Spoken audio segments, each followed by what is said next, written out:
I knew something was off the moment she said the word aesthetic. That was the word Meredith used to describe our wedding, not beautiful or ours, just aesthetic. Like we were a Pinterest board with a seating plan. I remember the way she said it, stirring her coffee without looking up, sunlight flashing off the engagement ring I'd saved 6 months to buy. That was 3 weeks ago, and now I'm sitting in an empty event hall watching someone pack away the centerpieces she picked out. But let me start before it all fell apart. Meredith was the kind of woman who could make any room feel like a stage. Confident, camera-ready, always in control of the lighting. I used to find that magnetic. When we met at a friend's New Year's party, she walked up to me like she already knew I'd say yes to whatever came next. I did. 3.5 years later, we were engaged, planning a summer wedding that was supposed to be equal parts elegant and simple. She handled design. I handled logistics. It worked, until it didn't. Derek, my best friend since middle school, was my best man. No debate there. The guy pulled me out of a rip current when we were 16, sat beside me through my father's chemo, and helped me build my first freelance setup when I was broke. He wasn't flashy, but he was solid, the kind of person you want standing beside you when you make a lifelong promise. The night everything started to tilt, we were at her apartment, eating takeout and finalizing the guest list. She set down her fork, smoothed her napkin, and said, almost casually, "I think Derek might not be the right fit for the wedding party." I thought she meant scheduling or logistics. He already booked his flight. She shook her head. "It's not that. He just doesn't fit the vibe." I waited, thinking she'd clarify. She did, but not in the way I hoped. "Blake would balance it better." "Blake? My ex," she said like it was nothing. "We're still friends. He photographs well. He'd make the photos look more cohesive." I remember laughing because I thought it was a joke. She didn't laugh back. In that moment, I felt something shift, not anger, not even hurt. Just a quiet understanding that the person across from me didn't see a partner.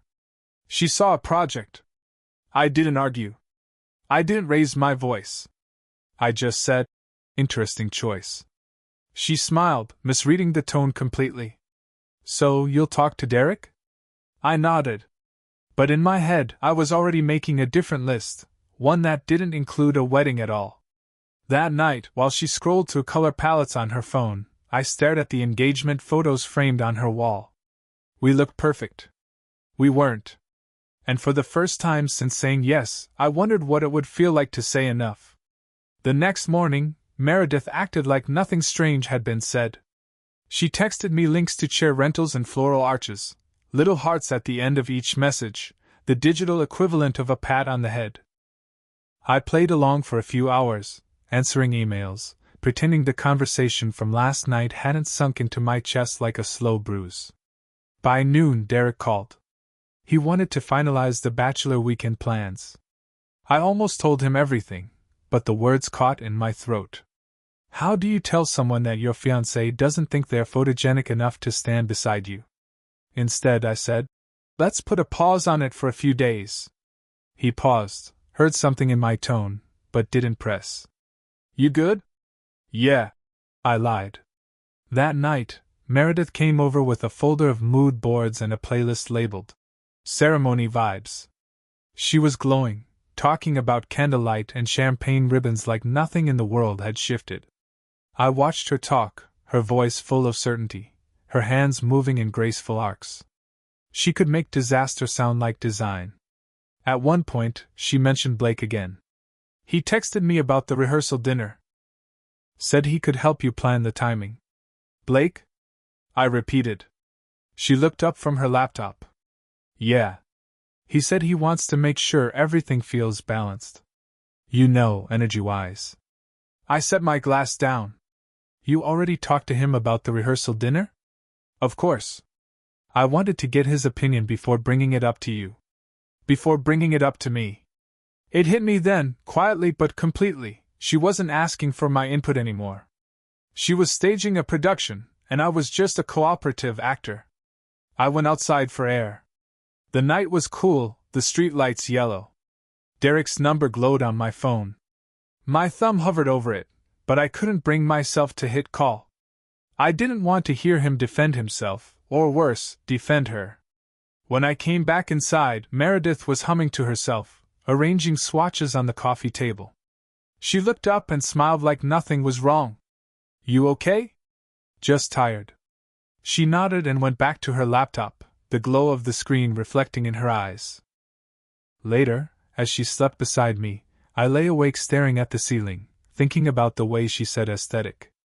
The way she talked about Blake's height and posture as if it were part of the decor. The way she never mentioned loyalty, or kindness, or friendship. Somewhere between 2 and 3 a.m., I made a quiet decision.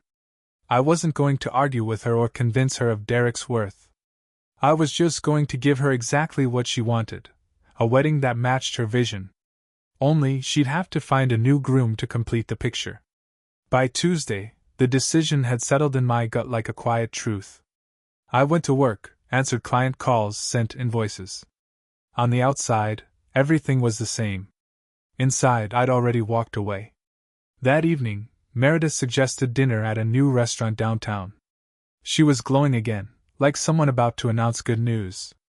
I should have known what was coming when she ordered champagne. So, she said, clinking her glass against mine. I talked to Blake. I didn't flinch. You seem to do that a lot lately. She tilted her head, a warning glimmer in her eyes. Don't be jealous. He's just helping with the coordination. He's got experience with big events. You mean his own wedding? I asked. She hesitated for half a beat, then smiled too quickly. That was years ago. It wasn't. I knew because I'd checked. He'd gotten married last year.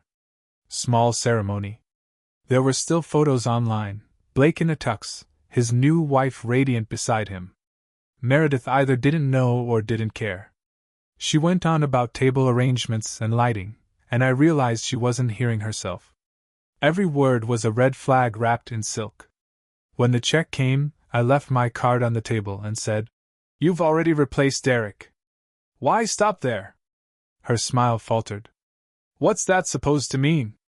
"I mean, if you want a taller best man, a more photogenic friend, maybe you should find a more aesthetic groom while you're at it."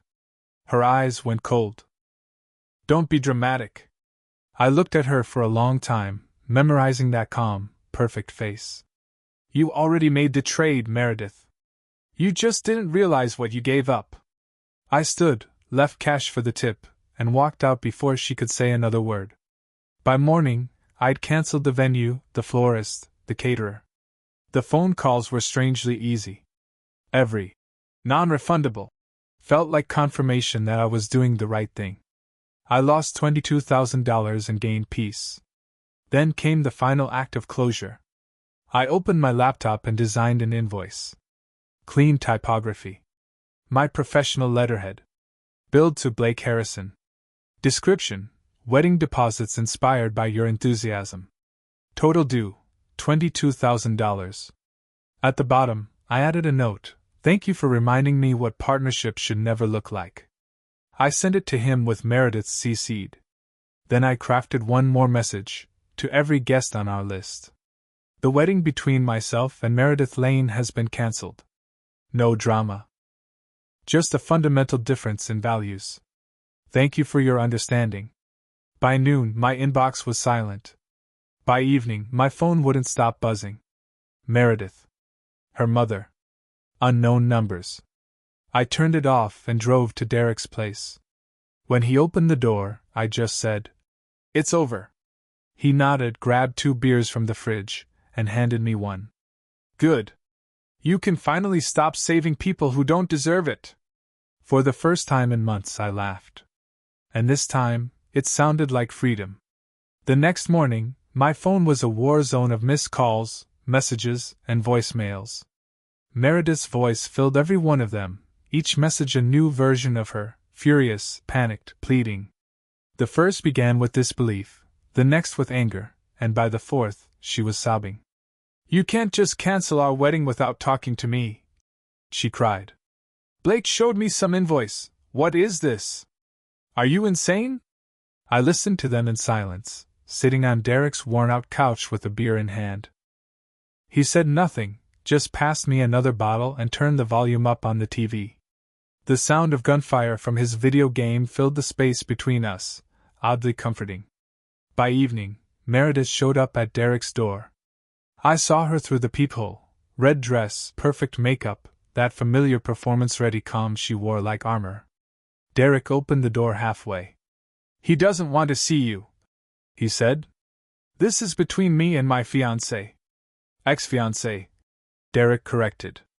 She caught sight of me behind him and softened her tone. "Can we talk? Please?" I stepped forward. "Say it here." She hesitated. "You're throwing away 3 years over one misunderstanding. You wanted to replace my best friend with your ex. That's not a misunderstanding. It was for the photos," she snapped. "Everyone wants their wedding to look beautiful.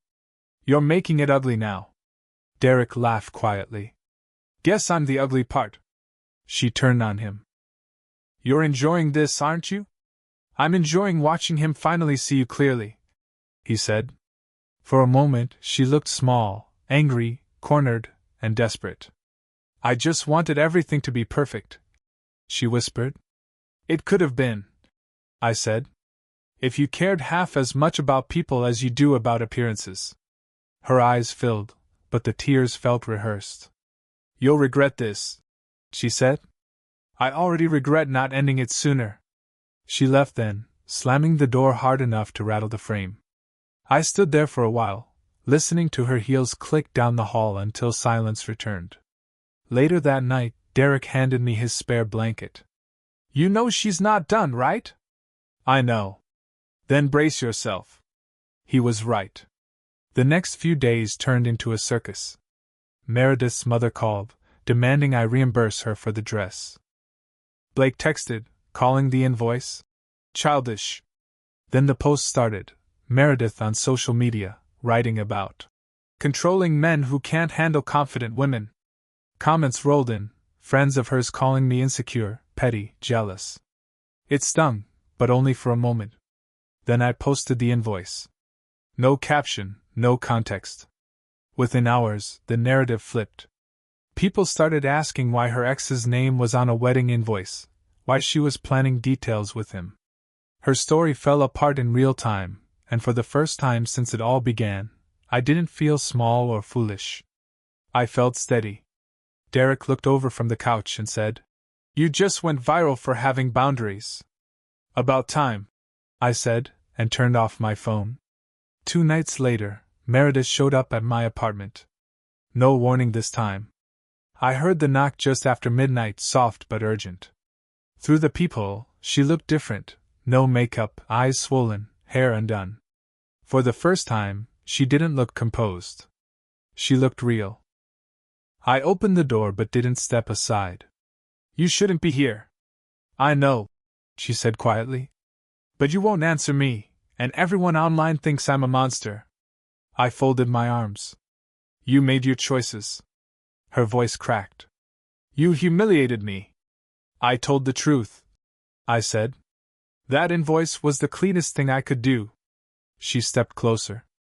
"Do you know what it's like to watch your life crumble because of a story you didn't get to control?" I met her eyes. "Yeah. I do. I lived it with you." For a moment neither of us spoke. The silence was heavy, not hostile, just full of everything we'd avoided saying. Then she broke it, almost in a whisper. "I never meant to hurt you. I just wanted it to look right. I wanted people to see us and think we were perfect." I let out a slow breath. "And you forgot to be real in the process." She looked away, nodding faintly. "Maybe I don't know how to be real anymore." Her honesty hit harder than the anger ever did. It wasn't an apology, but it was the closest she could manage. I leaned against the doorframe, tired but calm. "Meredith, you build everything like it's a set piece. Your home, your job, your relationships. But people aren't props. You can't design love." Her eyes filled, and for a second I almost softened. Almost. Then she said, "Can we try again? No photographers. No guests. Just us. I shook my head. We were already a performance, Meredith. Taking away the audience won't make it real. She stood there, trembling slightly, waiting for me to change my mind. When I didn't, she took a step back. I don't know who I am without all this, she whispered. Then maybe that's where you start, I said. She nodded once, wiped her eyes, and walked away. No grand gesture, no final speech, just quiet footsteps fading down the hall. When the door clicked shut, the stillness that followed wasn't lonely. It was clean. I went to the window and watched the street below, the city glowing in muted gold.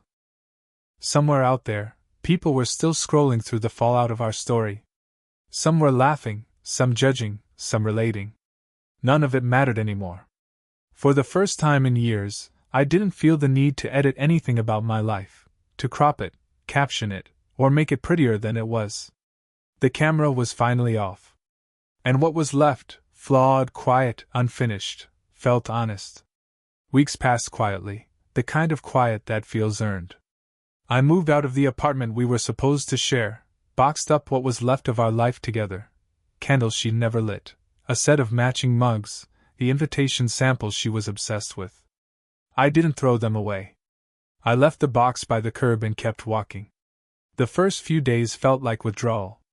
No calls, no shared calendar reminders, no one asking about the color palette of our love. Just space. I started cooking again, badly at first, then better. I went running before sunrise, letting the air bite at my lungs until the noise in my head started to fade. Derek tagged along sometimes, never saying much, just keeping pace beside me. It helped. Online, the story burned bright for a week before it died out. The world moved on to new scandals, new breakups. People forgot our names. I didn't mind. For the first time, I didn't need to be remembered. One afternoon, I stopped by a small gallery downtown. A photography exhibit, portraits of ordinary people, unfiltered and unposed. A woman laughing mid-bite. A man staring out a rain-blurred window. None of it looked perfect, and that was the point. I stood in front of one image for a long time, a couple sitting on a park bench, their faces turned away from each other, but their hands barely touching. It was messy and beautiful in a way Meredith would have hated. When I left, I felt something shift. Not closure exactly, but clarity. That night, I wrote Derek a message, "Thanks for sticking around even when it got ugly." He replied a minute later, "You're welcome. Try not to pick another perfectionist next time." I smiled and didn't respond. A few days later, an email from Meredith appeared in my inbox. No subject line. Just one sentence, "You were right. I'm learning to be real." No attachments, no long apology. Just that. I read it twice, then archived it. Some things don't need replies. I sat by the window as the city hummed outside. The light shifted slowly across the floor, soft and uneven. For the first time in a long while, I wasn't performing for anyone, not for her, not for the camera, not even for myself. I was simply there, breathing, existing in a frame that didn't need fixing. I thought about the word aesthetic and how she used it like a prayer, a shield, a rule. Maybe she wasn't wrong to want beauty. She just never understood that truth was part of it. Somewhere out there, she was learning. And somewhere here, so was I. The world kept turning, ordinary and imperfect, and in that imperfection, I finally found peace.